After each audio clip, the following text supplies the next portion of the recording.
अस्सलामुअलैकुम। जमात हफ्तुम से रियाजी के ब्रिज कोर्स के 32वें दिन में आप तमाम का खैर मकदम है। आप तमाम को मैं वेलकम कहता हूँ। 32वें दिन की एक्टिविटी में 32वें दिन की शीट में आपको देखने मिलेगा कि हमें फिर से निस्बत तनासुब के ताल्लुक से ही इस मर्तबा वहदानी तरीके के ताल्लुक से हमें सीखना है। वहदानी तरीका क्या होता है, कैसे उसकी मदद से हम लोग आम जिंदगी की मिसालें हल कर सकते हैं, इसके बारे में हम सीखेंगे।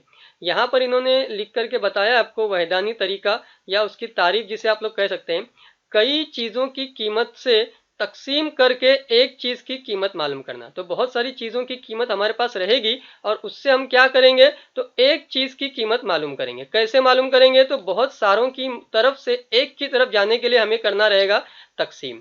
तो ये ध्यान में रखना है आपको कि हम लोग एक की कीमत मालूम करते हैं और एक को हम लोग कहते हैं वाहिद। इसी लिहाज से तरीके का नाम दिया गया वहदानी तरीका।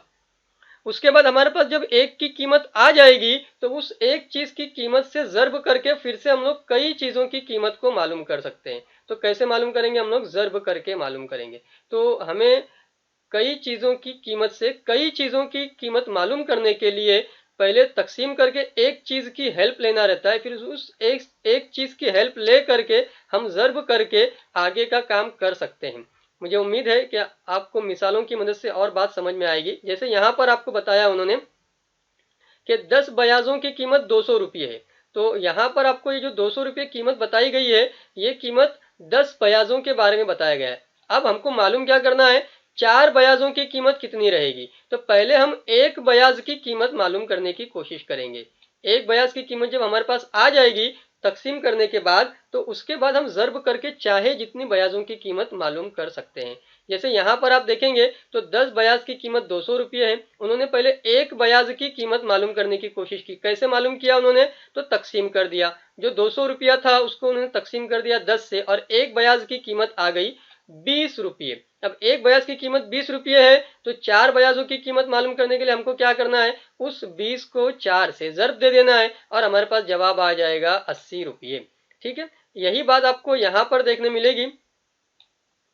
चलो मश्क करें के हिस्से में 15 केले 45 रुपये में मिलते हैं, तो 8 केलों की कीमत क्या होगी। तो 15 केले की जब हमको कीमत पता है तो सबसे पहले हम लोग तकसीम करेंगे और एक केले की कीमत मालूम कर लेंगे। जब एक केले की कीमत हमारे पास आ जाएगी तो बाद में हम लोग 8 केले 15 केले 20 केले जितने भी केले मालूम करना रहेगा उनकी कीमत हम इस तरह से जर्ब करके मालूम कर सकते हैं।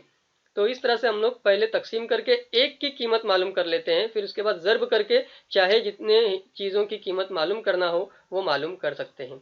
यही आपको यहाँ पर भी देखने मिलेगा। पहले उन्होंने 1 किलोग्राम चावल की कीमत मालूम की है जिसके लिए उन्होंने तकसीम किया है और बाद में उन्होंने 8 किलोग्राम चावल की कीमत मालूम की है जो उन्होंने जर्ब करके मालूम किया है।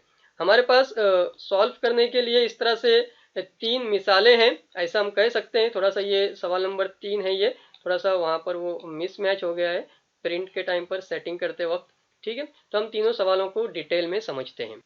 आपके सामने ये हल करने में पहला सवाल है कि 5 गेंद की कीमत 100 रुपये है, तो एक गेंद की कीमत क्या होगी। अब ये गेंद या जिसे आप लोग बॉल कहते हो, ठीक है, इसके ताल्लुक से आपको सवाल पूछा गया। 5 गेंद की कीमत 100 रुपये है और एक गेंद की कीमत मालूम करना है। जब भी हमें एक गेंद की कीमत मालूम करना है तो हमें तकसीम करते आना चाहिए। पहले हम लोग इसी बात का जो हिस्सा है इसको हम लोग लिख सकते हैं कि 5 गेंद की कीमत जो सवाल में दी हुई है वो कितनी दी हुई है, 100 रुपये दी हुई है। अब जब एक गेंद की कीमत हमें मालूम करना रहेगा तो हम उस 100 को तकसीम करेंगे 5 से और ये कीमत हम मालूम कर सकते हैं। अब ये तकसीम का जो हिस्सा है इसे हम लोग इस तरह से बटे के फॉर्मेट में भी लिख सकते हैं और कैंसिल करके देख सकते हैं कि 5 एका 5 होता है, 5 दूनी 10 होता है और ये सिफर जब साथ में आएगा तो आपका जवाब आएगा 20। तो आप लोग लिख सकते हैं कि एक गेंद की कीमत 20 रुपये रहेगी। ठीक है, और आखिर में आपका इस तरह से जुमला मुकम्मल हो सकता है। तो एक आसान सा सवाल था। आपको 5 गेंद की कीमत 100 रुपये दी गई थी, एक गेंद की कीमत मालूम करनी थी। आप लोग मेंटल मैथ्स की मदद से भी सॉल्व कर सकते थे, दिमाग में भी सॉल्व कर सकते थे कि जब 5 की कीमत 100 रुपये है तो एक की कीमत 20 रुपये रहेंगी, तभी जाकर के 20 और इस तरह से आपका जवाब 100 मिल करके आ सकता था 5 गेंद के लिए। तो एक गेंद की कीमत 20 रुपये है। उसके बाद आगे देखते हैं आप लोग, तो आपको दूसरी मिसाल दिखाई उन्होंने। 30 डब्बों का वजन 6 किलोग्राम है, तो 1080 डिब्बों का वजन कितने किलोग्राम होगा। तो सबसे पहली बात यहाँ पर आपको 30 डिब्बों के ताल्लुक से मालूमात दी उन्होंने कि उसका वजन कितना है, 6 किलोग्राम है। इस मालूमात का इस्तेमाल करके हम पहले एक डिब्बे का वजन मालूम कर लेंगे। इस 30 डिब्बों की मदद से हम एक डिब्बे का वजन मालूम कर लेंगे। फिर एक डिब्बे की मदद से हमें क्या करना रहेगा, तो उस एक डिब्बे का जो भी वजन आएगा उसको हम लोग ज़र्ब करेंगे और 1080 डिब्बों का वजन मालूम कर सकते हैं। तो पहले हम लोग तकसीम करने वाले हैं एक डिब्बे का वजन मालूम करते वक्त, और बाद में 1080 डिब्बों का वजन मालूम करते वक्त हमें ज़र्ब करना रहेगा। तो चलिए एक एक करके लिखते हैं सारी बातों को। तो यहाँ पे हम लोग लिख सकते हैं कि 30 डिब्बों का वजन जो सवाल वाले ने आपको दिया है वो है 6 किलोग्राम, 6 केजी। ठीक है, अब एक डिब्बे का वजन मालूम करना है हमें, तो हम लोग तकसीम करेंगे, उस 6 किलोग्राम को इस 30 से तकसीम करना रहेगा और इसको हम लोग इस तरह से लिखते हैं। तो हमारा जवाब आप कैंसिल करके आपको देखते आना चाहिए। तो ये आप लोग कह सकते हैं कि 30 3 एक का 3 हो गया। ठीक है, जवाब आएगा आपका 3 दहम 30 और यहाँ पर 3 दूनी 6। तो पहले आपका जवाब आपको दिखाई देगा 2/10, और 2/10 का जब ये आप लोग सिफर हटाने की कोशिश करेंगे तो आशारिया आपका जो आखिर में है, यहाँ पर है लास्ट में, वो एक हिंदसा पीछे आ जाएगा, आपका जवाब बनेगा 0.2। तो इस तरह से आपको ये जवाब लिखते आना चाहिए कि एक डिब्बे का वजन 0.2 केजी है। तब जाकर के 30 डिब्बों का वजन 6 किलोग्राम हुआ था। ठीक है, अब हमें मालूम करना है 1080 डिब्बों का वजन, जिसके लिए हमको क्या करना रहेगा, तो इस 0.2 को ज़र्ब करना रहेगा 1080 से। अब ये ज़र्ब आपको करते आना चाहिए, प्लस आप लोग रफ वर्क वगैरह करके देख सकते हैं, आपका जवाब आएगा 216.0 केजी। और आखिर में आप लोग इस तरह से जुमला लिख करके बात मुकम्मल कर सकते हैं।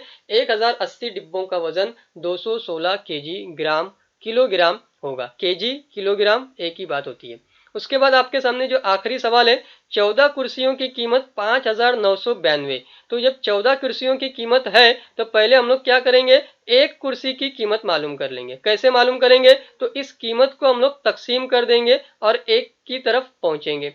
ठीक है, और बाद में हमको क्या करना है, 12 कुर्सियों के लिए कितने रुपये, तो 12 कुर्सियों के लिए हमें क्या करना रहेगा, तो जो भी एक का जवाब आया हुआ रहेगा उसको हम लोगों को ज़र्ब करना रहेगा और हमको 12 कुर्सियों की तरफ इस तरह से पहुंचते आना चाहिए। तो ये आपको ही लिखना है, आपको ही सॉल्व करना है। पैटर्न पूरा सेम टू सेम रहेगा, आपको इस पैटर्न की मदद से सॉल्व करते आना चाहिए। प्यारे बच्चों, बहुत सारे स्टूडेंट रिक्वेस्ट करते हैं कि सर हर सवाल लिख करके बताइए। तो अगर हर सवाल लिख करके बता दिया जाएगा तो आप खुद से कुछ कोशिश करने के लायक नहीं रहोगे। प्यारे बच्चों, आप खुद से एक हाथ सवाल तो कम से कम हल करके देख ही लिया करो, ताकि आपको कुछ कॉन्फिडेंस आए, आपको समझ में आए कि आप कितना कर पा रहे हो, कितना नहीं कर पा रहे हो। आप तमाम का बहुत बहुत शुक्रिया। अच्छे से पढ़ते रहिए, अच्छे से सीखते रहिए और अपना और अपनी फैमिली का ख्याल रखिए। शुक्रिया। अल्लाह हाफिज़।